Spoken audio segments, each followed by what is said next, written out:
I'm a hustler, baby. I'm a hustler, baby. I know heartbreaks, setbacks, bitchin' for crap out. Show 'em a give back. I've been through the ups and downs. You know I get around. So to me, it's all a part of the game. Make money, make money. When shit hit the fan, we'll take money. Southside. Back like we never left. But left like we never right. Just carrying on. More the same on deck. We talking that good Power Book 3, Raising Kanan, Season 3, Episode 4, entitled In Sheep's Clothing. As always, I am your humble and most gracious host, Real.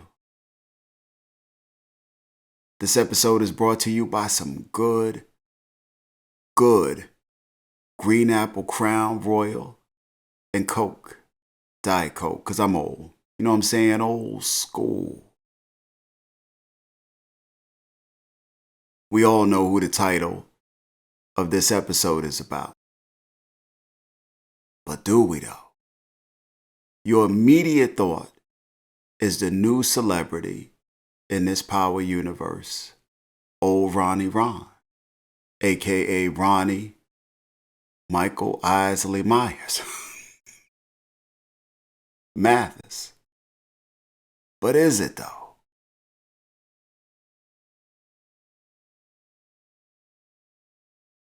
Is it Rock?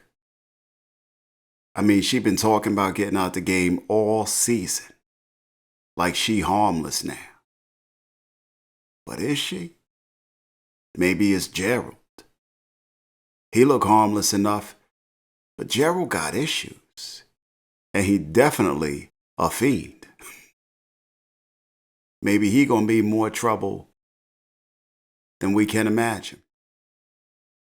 I mean, why keep him hanging on in this series now that the support group is gone? Inquiring minds want to know. I want to know. I'm sure you want to know. For now, let's get down to brass tacks, shall we? We start off with one of Kanan's courier cats being chased by the cops. This cat on a Honda scooter. NWA playing in the background. Playing that good 100 miles and running. This cat going about 20 miles and scooting. You knew he was going to get popped. I thought he was going to get run over or shot, slow as that scooter was moving. And as brown as he was on it. You can already see the flaws in this business setup that Kanan and Famous got going on here. You can already see it. Or at least the potential for short-term setback and readjustment. If Kanan bought it, he gonna readjust, recalibrate. We gonna have to wait and see. I mean, he already having to take care of expenses early on in the game. That's part of the game.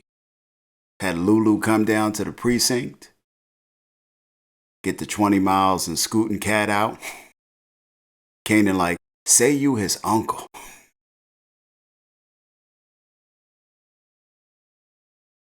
Got Paul knocking on the door, complaining that he losing couriers because they running all the weed jobs. Or they leaving because they don't want to do the weed jobs. Kanan give Paul a little grip to hold him over. Paul tell Kanan he still need cats running his routes. I mean, because that was his initial business. Otherwise, he gonna be out of business. So unless he plan on paying Paul that carryover money forever, he need to fix this shit ASAP. These unexpected events happen when you're doing business for yourself. Kanan finding this out firsthand. Two cops introduced themselves minutes after Rock had signed off on the property she acquired from her hairstylist's landlord. The agent she was working with told her the property was as is. Rock ain't asked what as is was. What it had been, no nothing. She ain't know what she was really getting into. And she ain't really care because she was going to use it for what she needed, which was to wash that money. Then probably just let it go. But she should have kept up appearances, though, like she was serious about investing in the property. You know, at least acting like she planned to do something with it, because that agent sure enough saw her coming. He like, uh-oh, we got a live one, fellas. She ain't asking no questions. They probably had her number from day one. Now, I don't know if extortion was just going to happen regardless if she asked a million questions. But it happened today. She sure looked like an easier target with the no questions asked, I'm buying this piece of crap property approach. The cash only type.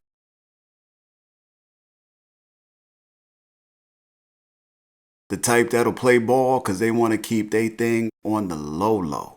No trouble. Cops gave her the spiel, too. Introduced themselves, welcomed her to the neighborhood, asked about her son, told her vandalism happens in these parts, you know. The whole gentle shakedown thing. Now Rock politely declines. They hand her a card. Say, you know, shit start to go left, give us a holler. You know some issues gonna pop up. They gonna make sure of it. Meanwhile, Ronnie checked into a spot at a bar in the city somewhere, but it was playing that good down-home Louisiana blues. Dun, dun, dun, dun. You know, like something you might hear in a speakeasy or a juke joint in the country, in New Orleans somewhere in that seedy old school part of town. Ronnie greets a lady named Pop at the bar. His tone a little less gruff than usual.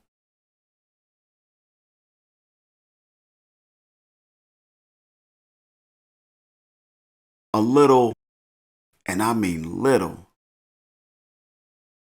coolness in his vibe, you know.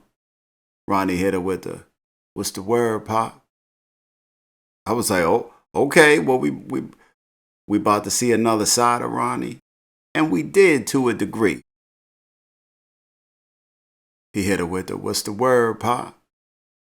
To which she turns around, looks him up and down, and says, look at sexy ass Urkel up in this motherfucker.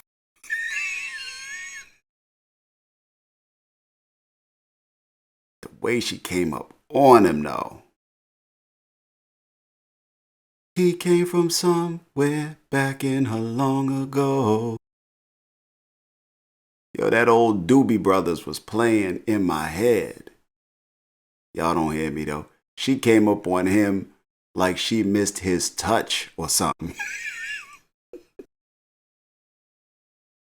But she called his ass Urkel. She like, look at sexy ass Urkel up in this bitch. Got down off a bar stool, got to hugging him. His face looked hella disgusted. Now, I done been hugged by someone I didn't prefer to hug me before. Maybe a time or two. But that was not the face that I made. His look was more like, I'm about to throw up in my mouth. I'm starting to think Ronnie don't like women. Which, you know, if that's the case, then that's the case. And if he do, it probably ain't gonna be the type who you would think it would be. Like he gonna have a type. Special type. And I do mean special. She rubbing on Ronnie like, ooh, you got them prison muscles. He was looking like he was going to explode. Ronnie was looking like he was going to explode. Like when all them chicks came up on him at the club when he was out with Unique. Ronnie was like, get off of me.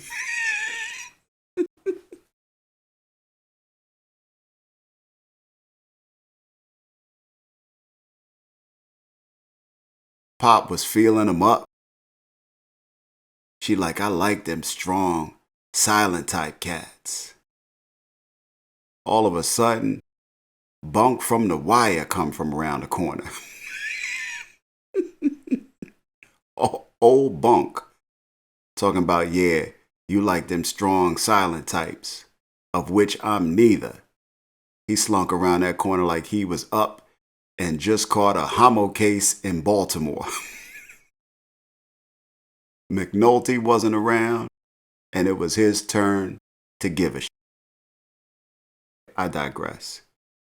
You know I love The Wire. Wire fans, you know what I'm talking about. Cool ass Wendell Pierce. Snaps, what they call him. So now we got Snaps and Pop. I was like, okay, if we meet a mofo up in here called Crackle, I'm gonna lose it. Snaps and Pop joking around, being playful like two people who've been with each other forever. Through thick, thin, nothing, something, all of that at the same time. She flirting with Ronnie, he think it's funny, they cracking jokes. We find out Ronnie here on business. Ronnie feel like Unique taking too long. He trying to get out in them streets, make some money. Feel like Unique waiting too long to get things started. Unfocused, based on his love, lust connection with Rock.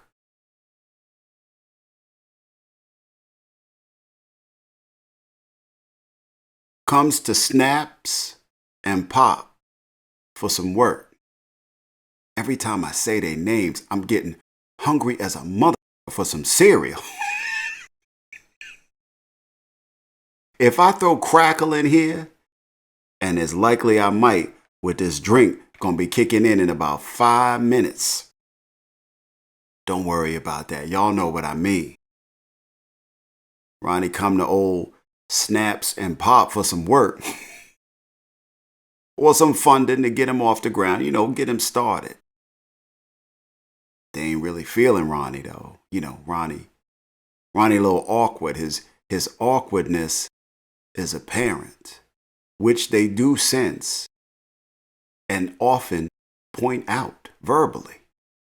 Come to find out they older players, retired from the game, used to run in them streets. Ronnie used to do a little business with him.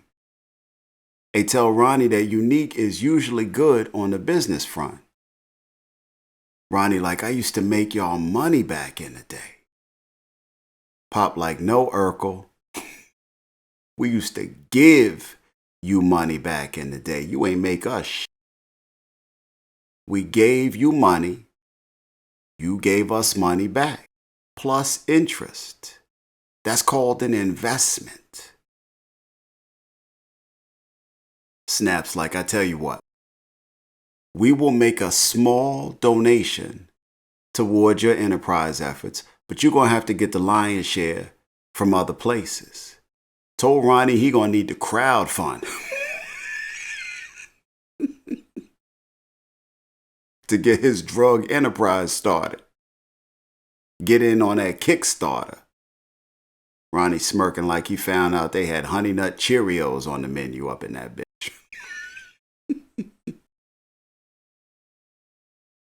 Ronnie leave out, pop up at his next bankroller spot. I mean, if he gonna get this crowd funding thing happening, he gotta hit a bunch of people. He roll up at Dean's spot.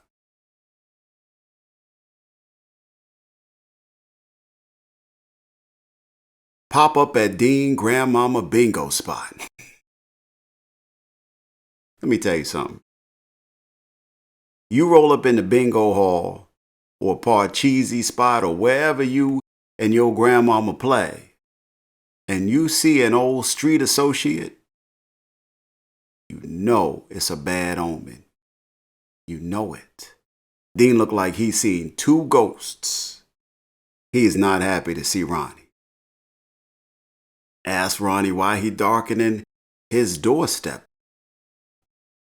Ronnie tell Dean he needs some work. Dean tell him if your last name is Mathis, you are persona non grata. Hit him with that John Wick. He like, I don't fuck with y'all. Plus, I'm out the game. Frustrated, Ronnie puts his hands on Dean. Like that's gonna help. Put them Jason hands on him. Till Ephraim put that 9 up in his ribs. Ronnie asks why he's supplying Unique and not him. For some reason, he feel like Unique getting his work from Dean. To which Dean tells him where Unique get his supply from. The Colombians. Ronnie's then removed from the premises. Unique down at Quan's spot, his new business partner, set up by Stefano Marchetti.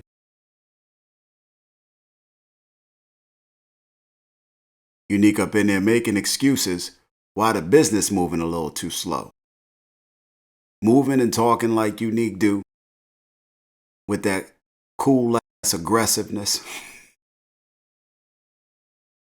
He like, if for any reason you unhappy with the fact that I'm not moving the product like I said I could, we can dead this right here. Quan was looking like Unique was saying some fantastic shit. Like he was intrigued. And I guess he was, because he felt like if Stefano put him on, this man about to be the shit. He like, okay. Unique like, it's best y'all give me some room to do my thing. Stay up out my kitchen. Quan like, okay, I'll give you some room, give you some time. Unique leave up out of there and actually go to his own kitchen. Unique come in, sit down to a freshly made peanut butter and jelly sandwich. I don't know why every time I do one of these power episodes, I get hungry as a mofo. Some peanut butter and jelly sound good as hell right about now. I don't know about y'all. Unique sit down to a freshly made peanut butter and jelly sandwich up in his own kitchen. Took his time, spread the peanut butter out real smooth. Same with the jelly. Ready to wash that down with some good Canada Dry Tahitian treat fruit punch soda. Just trying to get his nourishment and chill on for the little bit of time he home. Here come Pernessa.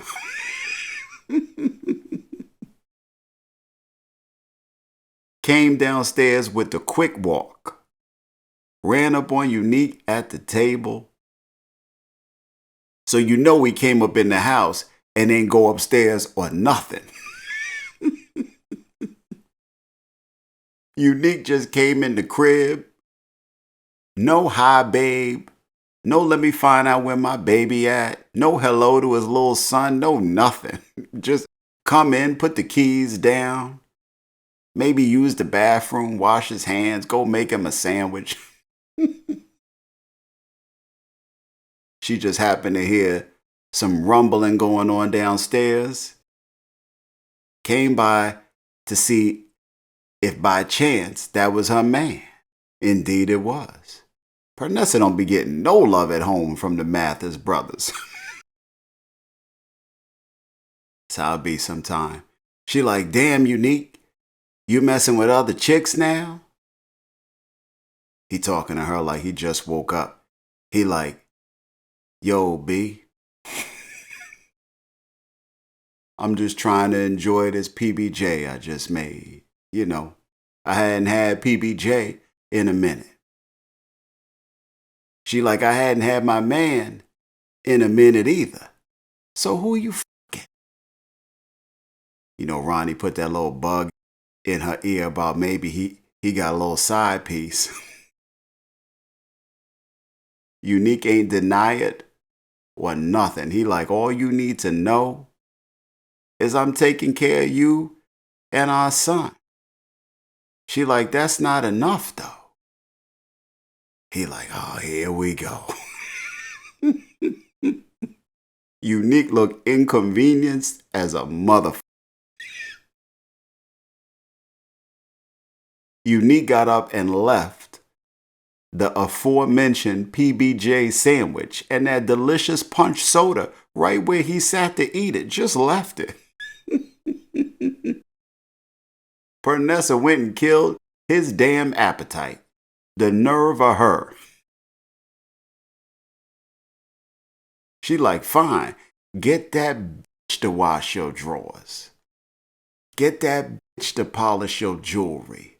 Run your errands, all the shit that I do.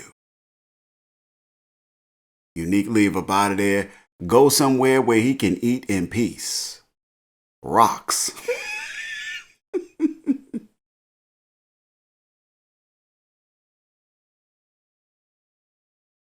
Raquel Thomas crib. Unique up in there getting a bite. Tells her Dean told him Ronnie came to see him. Rock tell Unique Kanan coming home soon. So, you know, him just coming up in the crib while her son there, that's not going to be too cool. Plus, they not moving in the same direction. You know, he still tote guns and sell drugs. And she don't sell drugs no more. Don't tote guns no more. He like, that's cool. One more time for old time's sake. She like, uh-huh. He like, shall we? They get to some good old kitchen action. I ain't even gonna sing for y'all. Marvin go down to Gerald's job to return his badge he left in the car. That night he got cracked out and ass bet with what looked like some dealers. Gerald was in that corner, just ass bet out. He thanks Marvin for assisting him that night. Said he knew Marvin wouldn't judge him. Marvin looking around Gerald's office, see he's a reporter or editor of some type. They have a little chit-chat, get a little rap, share some pleasantries. Marvin offers to continue the support circle with Gerald, you know, just the two of them. Gerald accepts. Look like Gerald gonna be around for a little bit.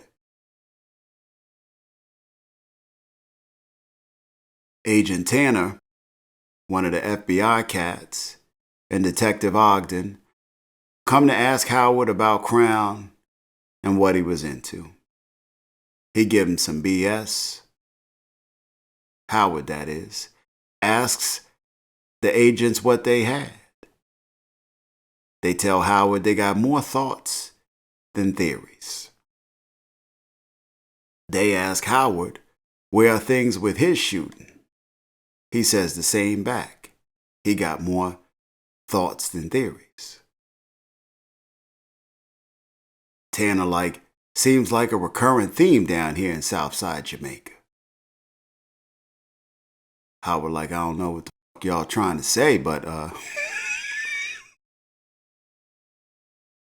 on that note, Howard pieces up out of there, leaves them to whatever other business they had there at the precinct. Just left them.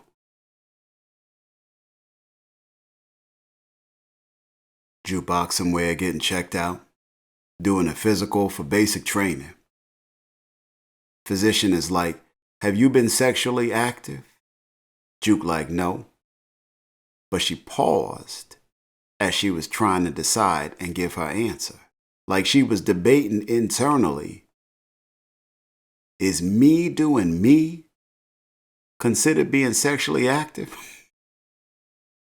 Nah, the answer is no. To that pause, the physician was like, okay, we don't want you popping up with no baby on the way while you in basic training. Juke like, that's not gonna happen. So Juke was still contemplating joining the armed forces, being all she could be. Probably didn't think she had a chance with the girl group. Being as they cut her off 10 seconds into her song, she peace up out of there. She home with Pops.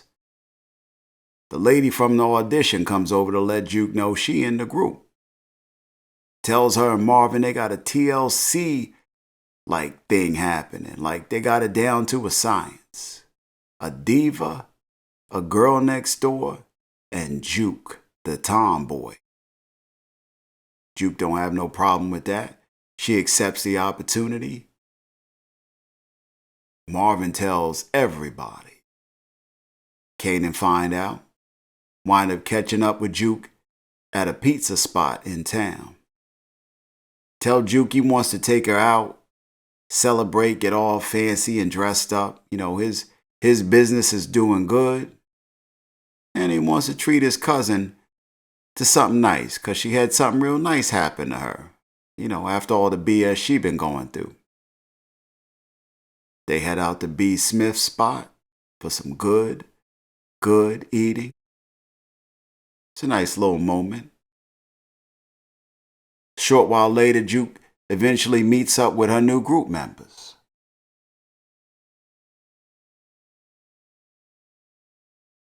There is slight tension upon the introduction. The girl who thinks she the lead, Crystal, immediately hits Juke with boombox, right? She know her name was damn Jukebox. The other girl, Aisha, soon comes in. Juke and Aisha hitting it off immediately, getting a rap, talking hip-hop albums. You know, they got a connection. Crystal in the corner on her bad and bougie. Eventually the manager, the head honcho in charge, the lady who came to Juke House and shared the good news, come in, give them the rundown. Tell them the name of the group is BADA. She excited about it too. She like, the name of the group is BADA. Crystal like, I don't like it. She like, I don't care what you like. You can go home, young Scrappy. She immediately realized she got to lay down the law from the jump. She like, I'm the North Star, the sun, the moon. I'm your mother, I'm your daddy, I'm that in the alley. She like, I'm everything. You nothing. Let's get to work, little playettes. Sound like she was pledging them young girls. I was having some flashbacks. I was like, shorties is getting pledged. Now, prior to this, Rock ran up on Kanan at the school. Sees him with a crew of cats around him. He handing out shit, beepers, packages. She like, who that, Kanan? These young cats got pagers and scooters. She like, I don't even see you no more. What's really hood? He like, I gotta roll. I got school. I'll see you when I see you. She like, you about to see me real soon. She peep how the school got metal detectors. Get to scheming.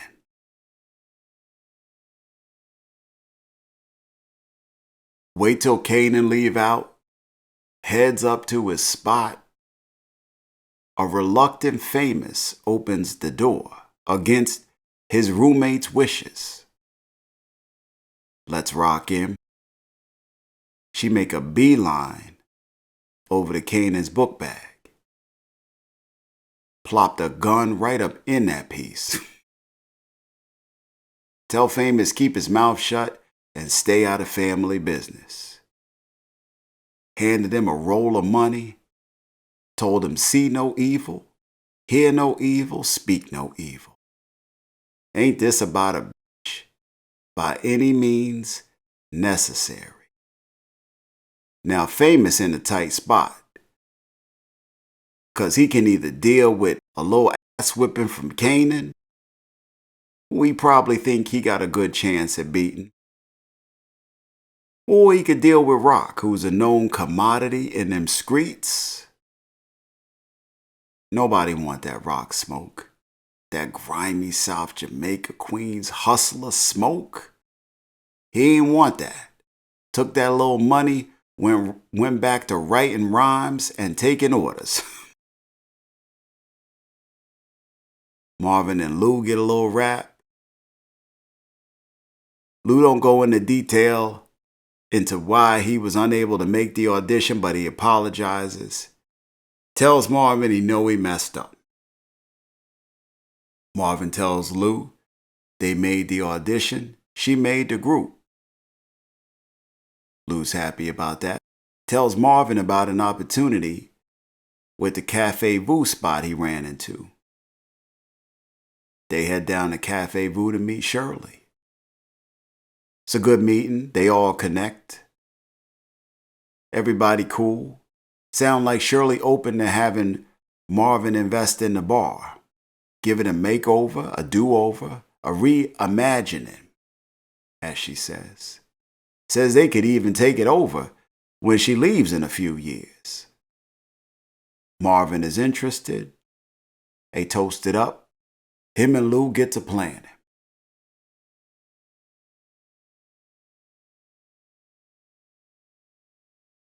Marvin like, oh yeah, so this way I'ma set up shop. Gonna take a little bit, but I'ma have customers all up and through this piece. Lou like, whoa, whoa, whoa. We just doing music business stuff up in here, no drugs, man. This gonna be a clean little spot. Marvin like, okay, if it must be.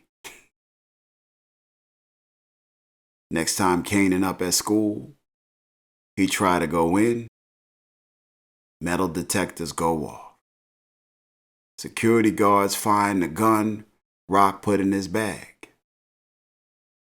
Now here's what I don't understand. That gun was a 6-shooter. Chromed out and everything, so you know it was heavy. How Kanan ain't feel the weight of that bag and not look in? Or just look in before he went back to school for anything. They got Kanan up in the principal office, ready to meet with Dr. West. This is all moving according to Rock's plan. School called in Rock and everything. Rock down there like, oh, this is such a travesty. Kanan pleading his case, talking about the gun is not his. She tells the doctor they had some tragedy and issues recently. Rock is on one. Does not play fair at all. Got a son jacked up with a gun. She put a gun on him. This could have went all left. I know she had Howard or, she got some people in the police department, but this could have went all left. You taking big chances. That's what Rock does. Imagine if your mother was like that.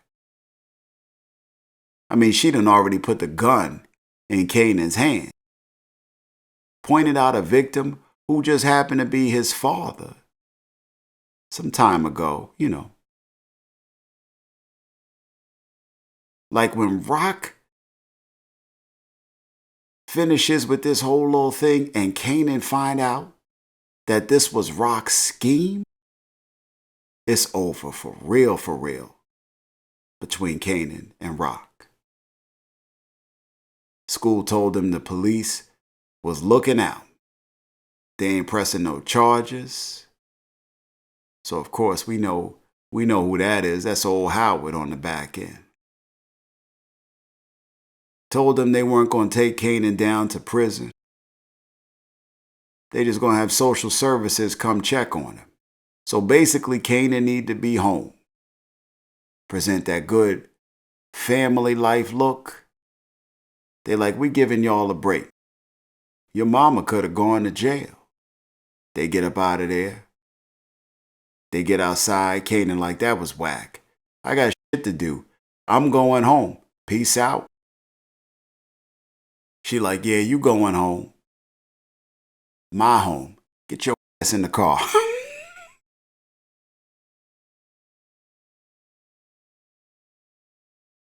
She like, get your ass in the car. Got me out here looking crazy. She bring Kanan home. Tell him this is on you.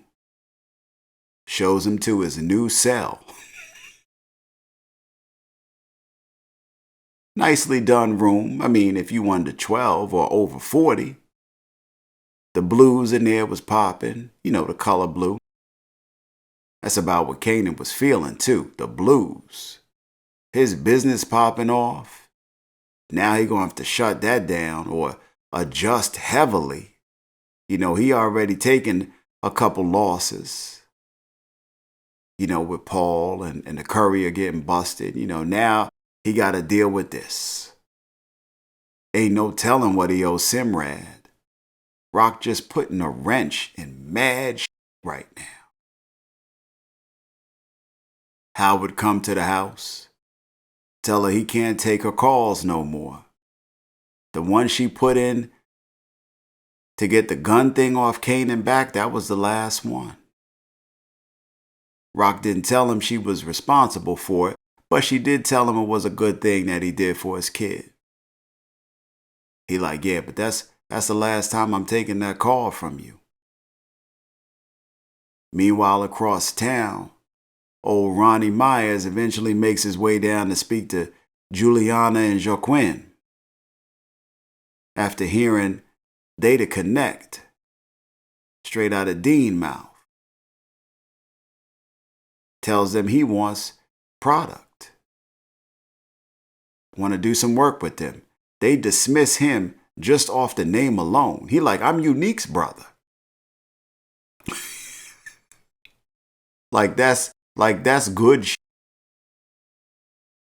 That's kind of a problem, especially with Juliana. But Juliana is intrigued.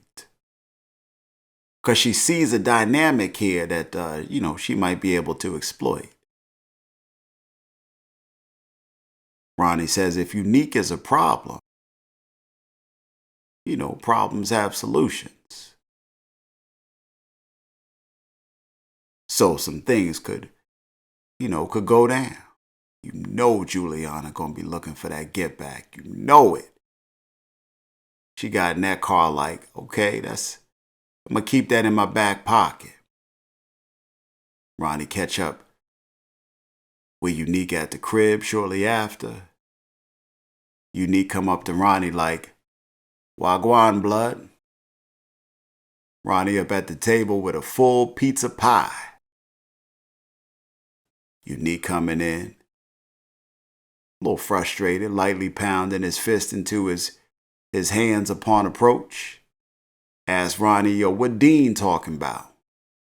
Letting Ronnie know he know a little something about what went down with him and Dean. Ronnie hit him with Dean who? He like, Ronnie, don't play. Ronnie like, I'm gonna die with this lie. He like, I ain't seen Dean in ages. Unique like, Dean told me you rolled up on him. Asking for work? You calling Dean a liar? Ronnie like, I said what I said. Unique hit him with the Denzel. Okay, all right. Like the gloves is off. That's how you want to do this? You ain't shit, Ronnie. He jet up out of there. Mad tension is in the air. Mad tension is in the air. You know they're going to come to a head. Ronnie's face just grimaced the hell up. Ronnie did not like that interaction or what he heard. Later that night, up in Dean's spot, Dean come in from running some errands for Grandma. Got Grandma some of that strawberry Ensure.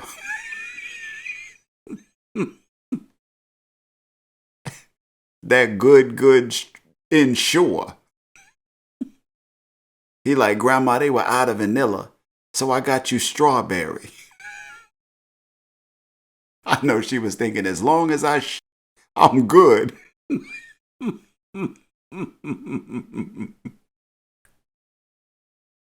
He take out Grandma's hearing aid to change the batteries. She up in there watching that 13-inch TV, watching Supermarket Swap. I look like a little supermarket game show. Just grinning at the activities, at the actions. Looking like somebody's sweet little grandma. Dean in the kitchen changing the batteries. Here come Ronnie Mathis. Coming out the shadows like it's October 31st. Come up on Dean from behind. Grab him close. Take the Halloween butcher knife from the table. Stabbed him up a good 7 or 9 times like,